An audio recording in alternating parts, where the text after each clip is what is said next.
คือใจเลยนี่ฮะ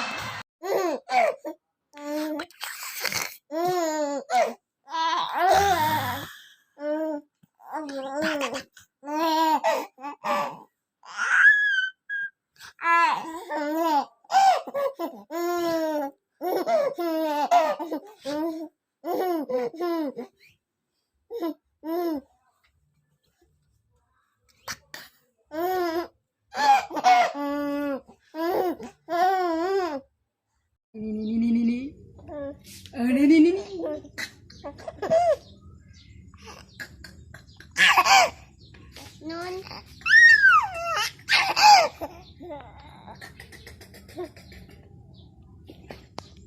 นิ้ว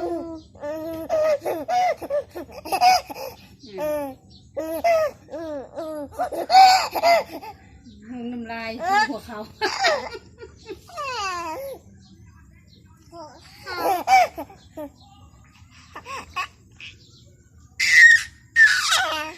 แพงลูกชายอีพอได้ เจ้าคืออารมณ์ดีแท้ลูกชายอีพอนะ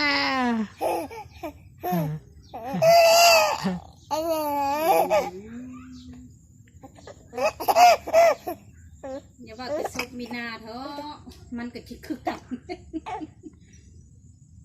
เบาถามไรเบาเกี่ยวกันเห็นโยนรอดถามมันตุ๊ก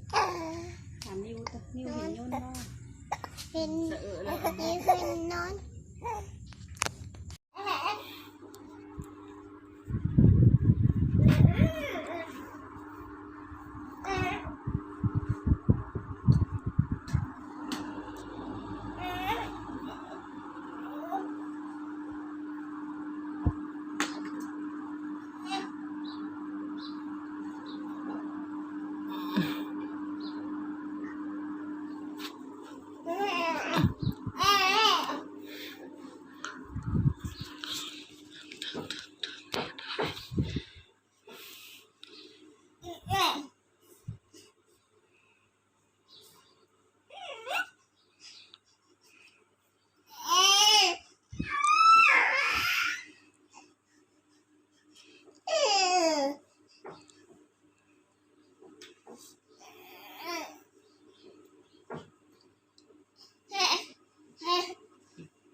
นี่เบิ่งโกพี่น่ะนิ้วพี่น่ะ